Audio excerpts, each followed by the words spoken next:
se você pudesse responder para si mesmo ou para alguém, não precisa responder em voz alta, mas o que você acha que é imprescindível numa igreja? O que é imprescindível numa igreja? O que você acha? O que é essencial na igreja? Tem muita coisa na igreja que é secundário, que se deixar, continua sendo igreja, né? Então o que é essencial? Tem um monte de coisa, interessante pensar isso, porque a gente precisa valorizar o essencial como essencial, e o secundário como secundário. Até porque tem um monte de igreja que não tem culto igual o nosso, que é a igreja que serve a Deus também, não é verdade? Eu fico olhando aqueles cultos dos irmãos na África. Se o essencial é o jeito de culto, ou eles não vão para o céu ou nós não vamos, porque é bem diferente. Mas glória a Deus que não é esse o essencial, né? A gente não precisa perder o nosso estilo, mas é pensar que isso é secundário. O que é fundamental? Se a igreja deixar disso, a igreja vira seita. E aí você pode responder também o seguinte: como que seria a igreja que eu quero? A igreja que eu quero. Hoje em dia essa pergunta é feita por milhares de pessoas, milhões, né? Está vendo aí pessoas muitas vezes insatisfeitas com motivos secundários. Novamente, vou frisar isso: se eu como pastor, ou qualquer pregador aqui, chegar e rebaixar aquilo que é importante, essencial, olha, a Bíblia não é a palavra de Deus, Jesus não salva, opa, aí sim, aí nós temos problema. Mas tem um monte de gente, talvez passa com certeza pela nossa cabeça, desejar aquilo que não é essencial. Mas o que é a igreja que eu quero? Sabe por quê? Porque esse vai ser o tema de hoje, a igreja que eu quero, mas não a que eu ou você queremos. Esta frase dita por Jesus, apesar dele não falar esta palavra, ele tem os seus pormenores, ele tem os seus motivos do que ele gosta ou não na igreja.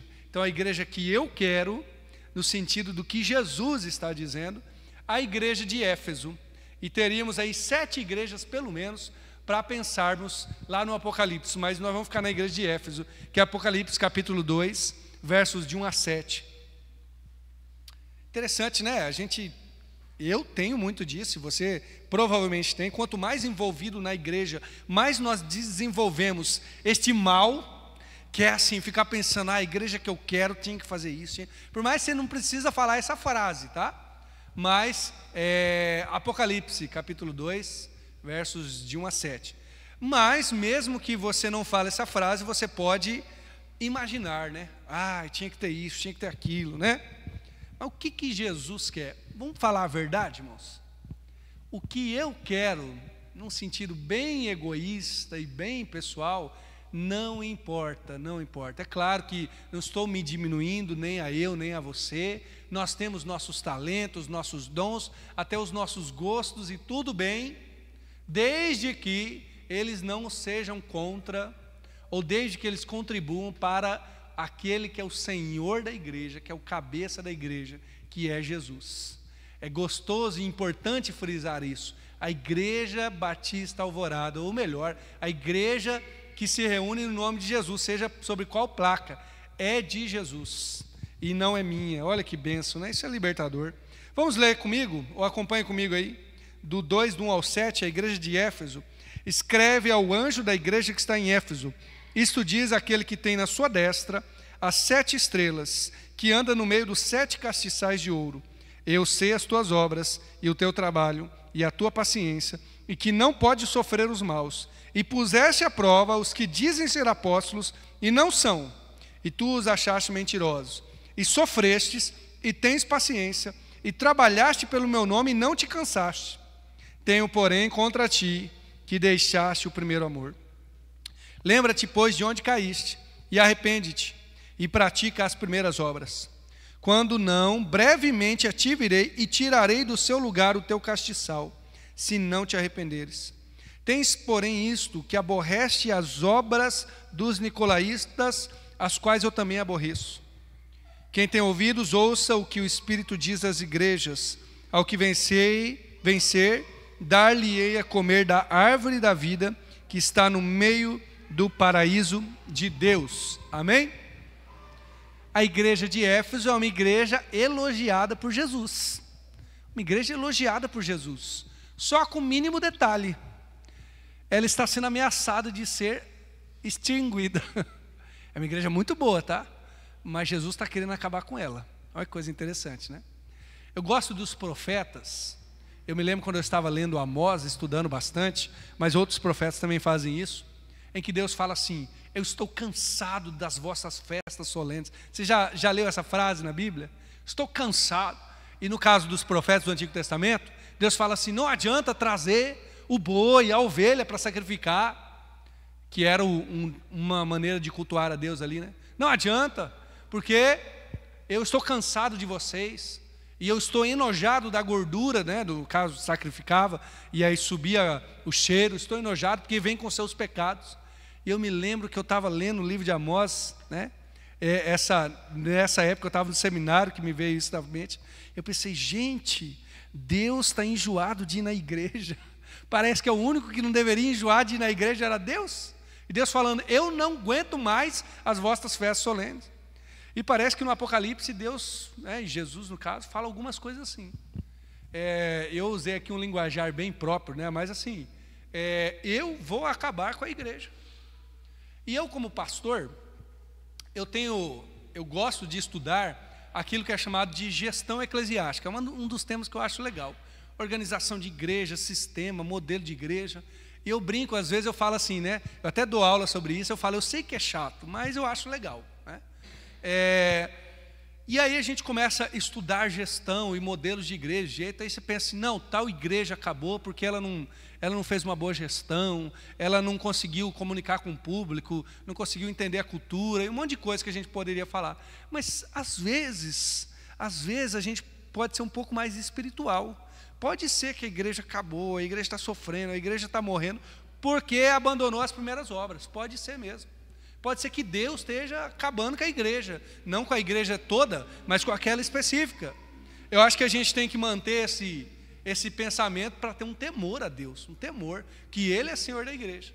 Mas vamos lá, vamos ver aqui, antes mesmo do elogio a Éfeso, Jesus descrevendo quem Ele é. Para cada igreja Ele se descreve. E aqui Ele diz que Ele tem as 7 estrelas nas mãos e que anda no meio dos 7 castiçais. Você sabe que Apocalipse tem várias possibilidades de interpretação. Então é bem possível que você tenha uma diferente da minha. Mas eu acredito que aqui é um sinal da soberania de Jesus e da sua presença no meio da igreja.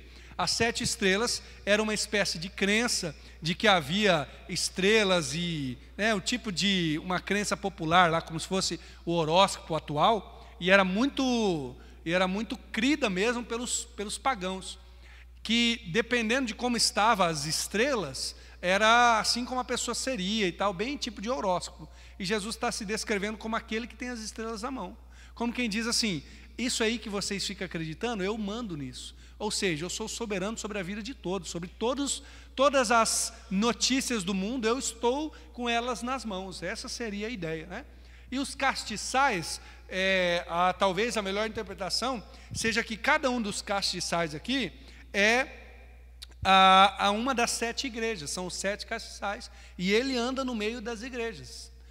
Portanto, é o Senhor que manda no mundo, porque tem as estrelas nas mãos, mas que está andando no meio das igrejas, dessas 7 que representam todas nós, e Ele conhece cada uma delas, né? Então é um Senhor soberano, acima de todos, mas é um Senhor também presente na vida de cada igreja. E assim Jesus se descreve, e eu quero dizer que Jesus sabe todos os nossos problemas. Todos, Ele sabe, e vamos jogar para nós aqui, o que a nossa igreja local tem de bom e tem de ruim, o que a nossa igreja local sabe fazer, o que não sabe fazer, e melhor, o que ela tem que abandonar, o que ela tem que acolher, e por aí vai. Ele é Senhor da igreja e de cada uma delas, porque Ele anda no meio de cada castiçal. Hoje em dia, talvez seriam milhares de castiçais, né? Mas esses aqui representam a igreja na totalidade. Quando a gente, vou voltar ao tema dessa gestão de igreja, né? Uma das coisas que a gente estuda chama-se planejamento estratégico. E eu quero apresentar para os irmãos uma análise que é o coração do planejamento estratégico. E eu não vou responder, até porque eu não tenho isso de cabeça, mas eu quero te perguntar, e você vai pensar aí na Igreja Batista Alvorada. Igreja da qual você é membro e você já participa pelo menos há 36 anos. Mais que isso não, pelo menos organizado não tem como, né? Porque faz 36 anos. Então tem gente aqui que está 36 plus, mais até, né? E tem alguns que estão menos, né? Claro. Esse planejamento, ou essa análise é o seguinte: você analisa aquilo que é chamado de uma análise fofa, que eu brinco que de fofa não tem nada. Quais são as forças, as oportunidades, as fraquezas e as ameaças? Ou seja, qual que é a força da nossa igreja? Pensa você aí, pensa você. O que a nossa igreja sabe fazer de bom? O que tem de talento, de qualidade, de capacidade? Pensa algumas coisas aí. Isso... Primeiro a gente elogia, né? Isso aqui é muito bom na igreja. Isso aqui a igreja faz bem. Pensou? Eu sei que você pensou em comida, né? Que aqui a igreja sabe fazer comida. Mas você pode ter pensado em outras coisas também que tem várias qualidades. Graças a Deus por isso.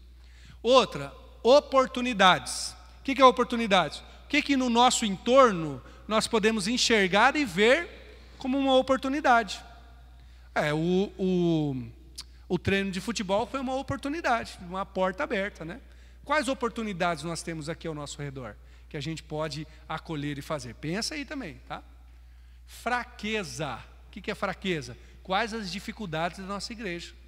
O que está ruim, o que precisa melhorar? O que não é bom mesmo? Não precisa falar, tá? Pensa aí. E eu estou dando 5 segundos só, para não matar o tempo aqui. E por último, o mais grave é a ameaça. Se existe algo na igreja que, se continuar, a igreja morre.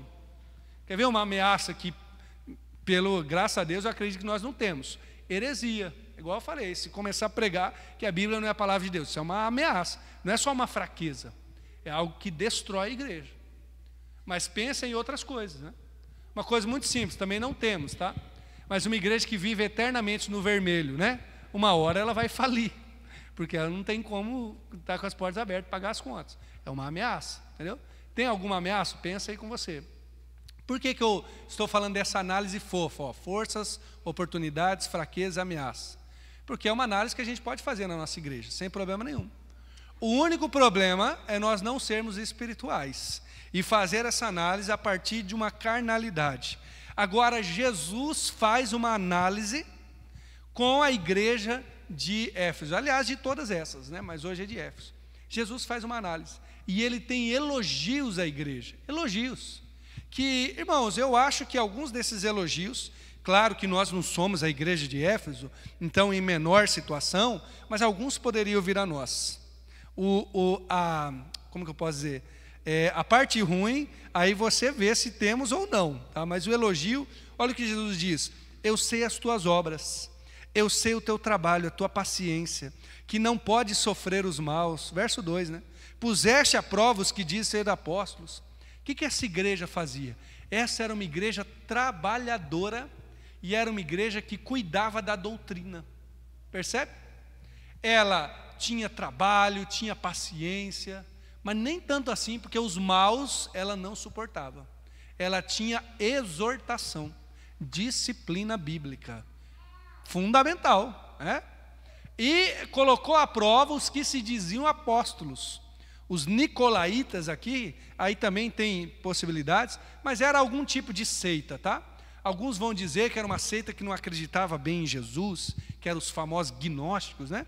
Ou outra possibilidade, mas eram gente que não buscava Deus e que hoje a gente chamaria de seita. Mas eles tinham coisas maravilhosas e importantes. Uma igreja que trabalhava e uma igreja que não aguentava heresia. Ela também sofria, ela era uma igreja perseguida. Nós temos até um ideal, né? Para mim, a igreja mais bonita que existe no mundo hoje é o que nós chamamos de igreja perseguida.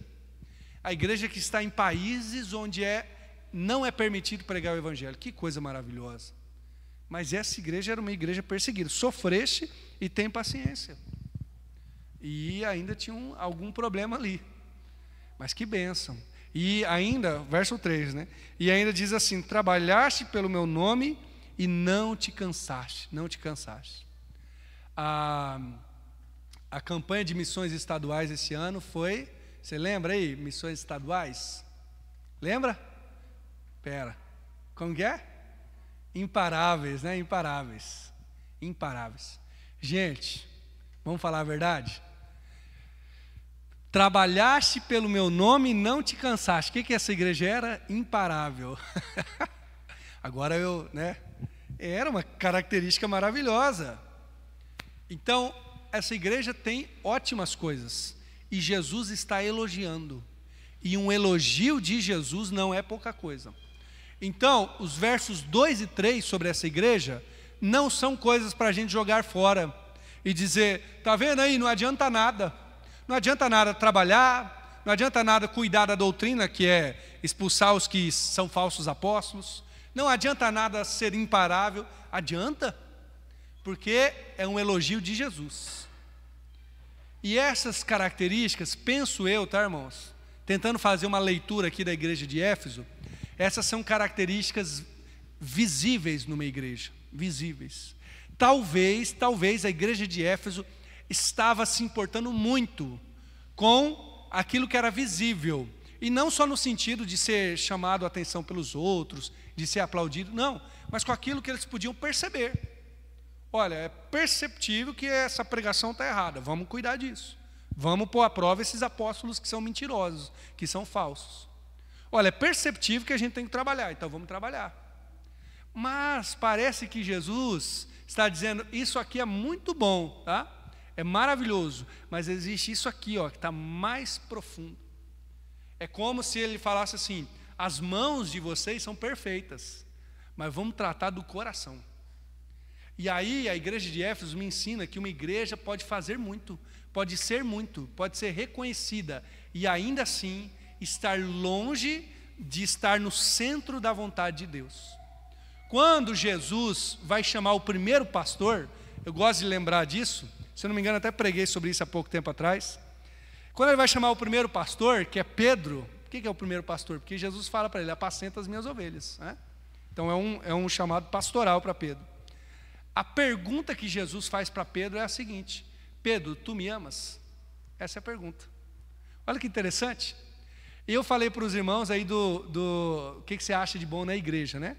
Mas a gente poderia colocar várias qualidades de bom de um pastor. Como eu falei há 2 domingos atrás, né? Sobre o chamado pastoral em Timóteo, várias qualidades. Jesus fala uma coisa, tu me amas? E eu usando esse texto, eu poderia fazer aqui uma paráfrase, ou organizar aqui de uma maneira diferente, como se Jesus perguntasse para a igreja de Éfeso, igreja de Éfeso, vocês sabem trabalhar, vocês cuidam da doutrina, aliás, vocês até sofrem, vocês têm paciência e vocês são imparáveis.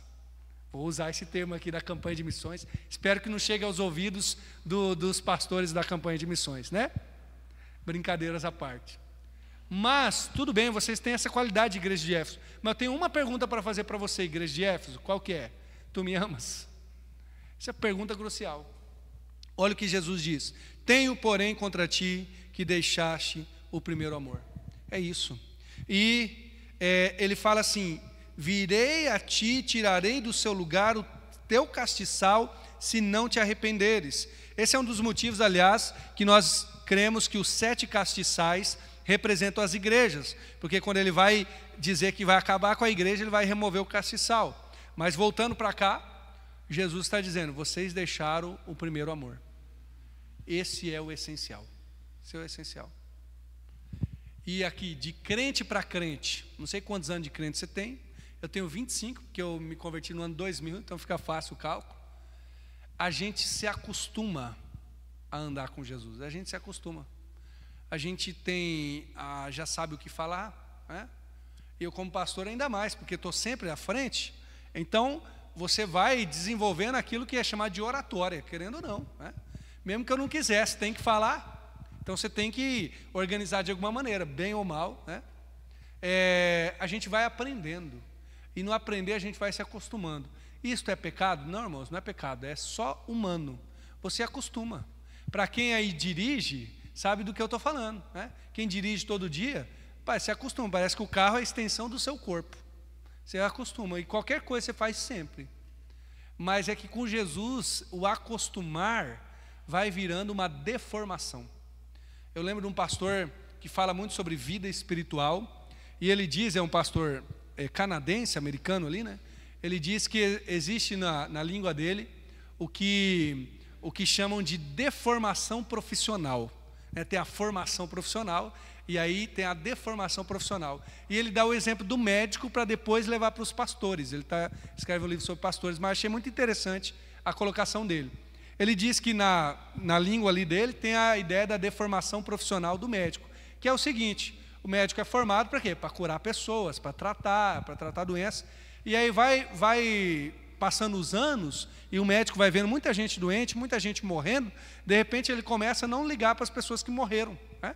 E eu imagino que quem trabalha com saúde deve acontecer isso mesmo, em algum momento, né, de ver tanta gente mal.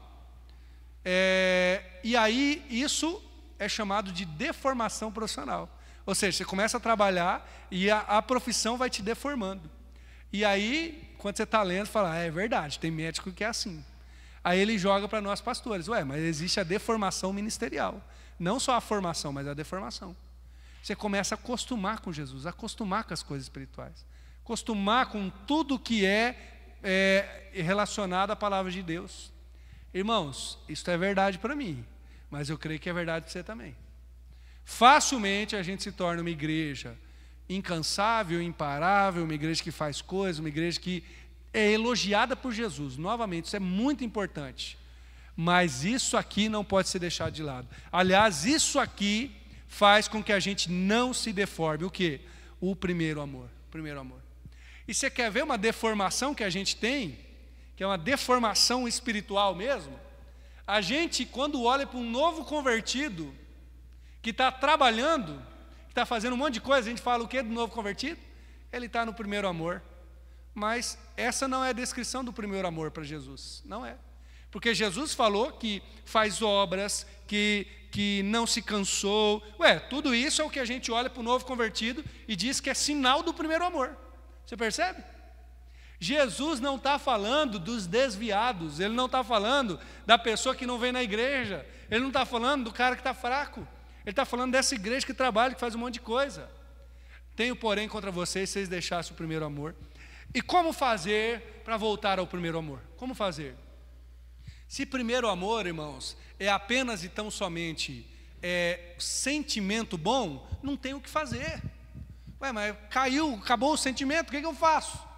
Eu tenho que voltar ao sentimento. Não tem o que fazer. Mas primeiro amor não é sentimento. E esta lição aqui eu aprendi do pastor Paulo Abner, quando ele veio pregar aqui, ele pregou sobre esse texto. Não me lembro se foi de manhã, de noite. Mas, aliás, eu acho até que essa mensagem dele, essa aqui, foi lá na primeira igreja. Não estou mais lembrado. Mas nós temos que olhar para o próximo texto, para o próximo verso.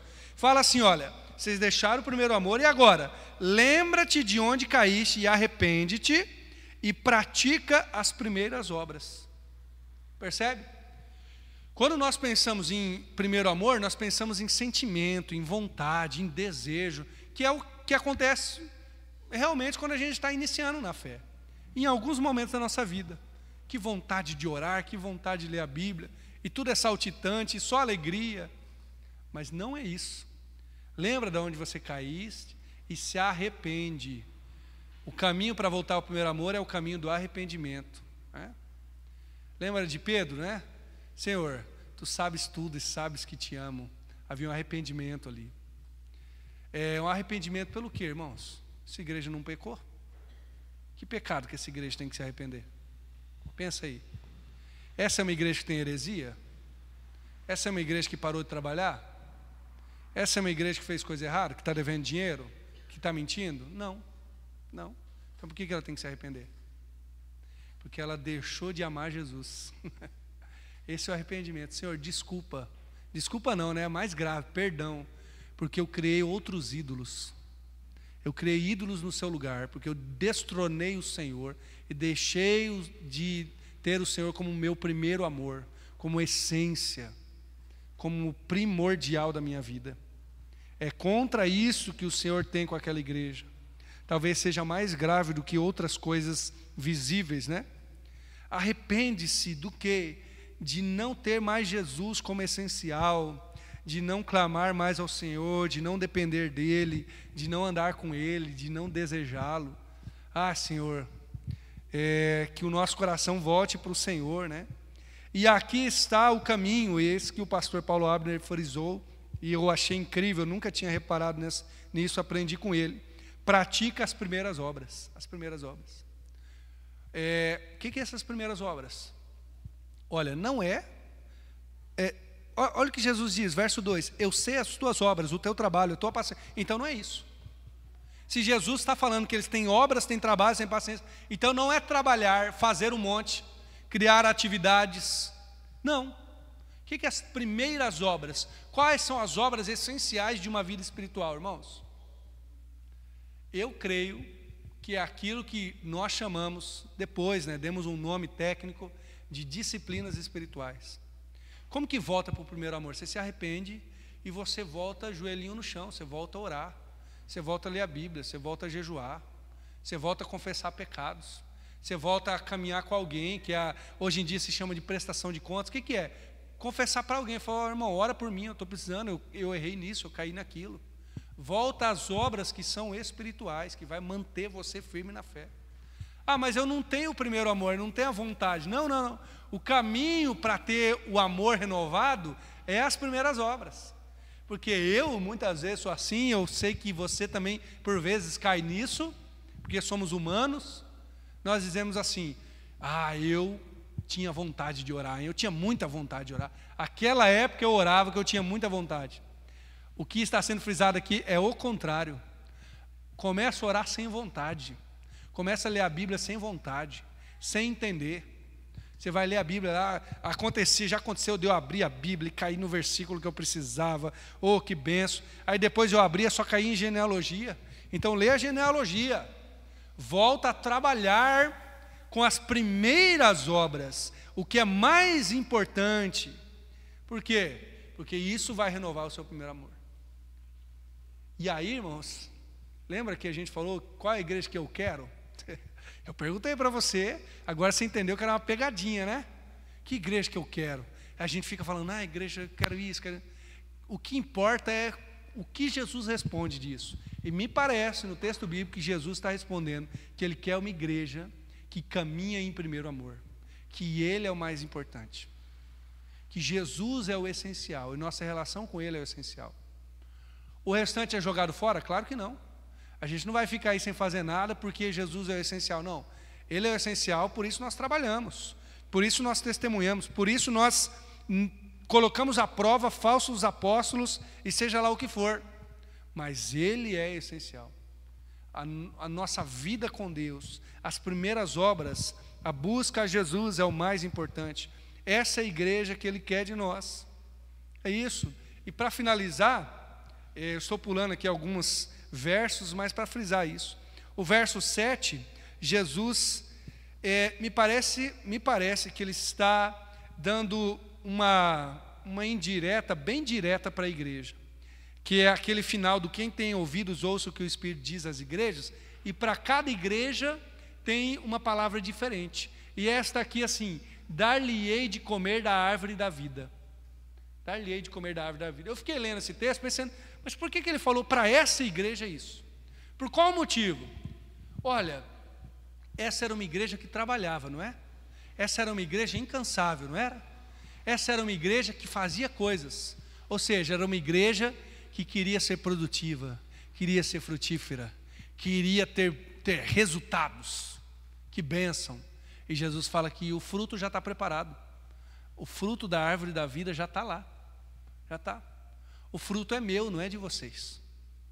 Então, a igreja que estava tão preocupada assim em ter um grande fruto, a árvore da vida já tinha produzido, eles já poderiam comer quando estivessem no paraíso de Deus, como está escrito ali. É para a igreja se preocupar com a sua relação com Jesus, e todo o resto brota disso.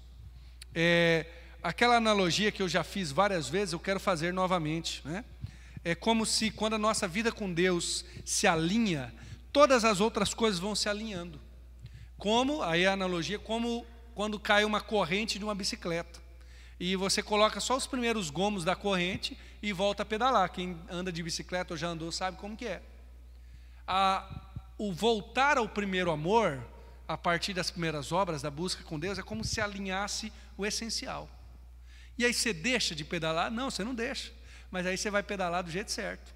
Então você está no primeiro amor, está buscando a Jesus.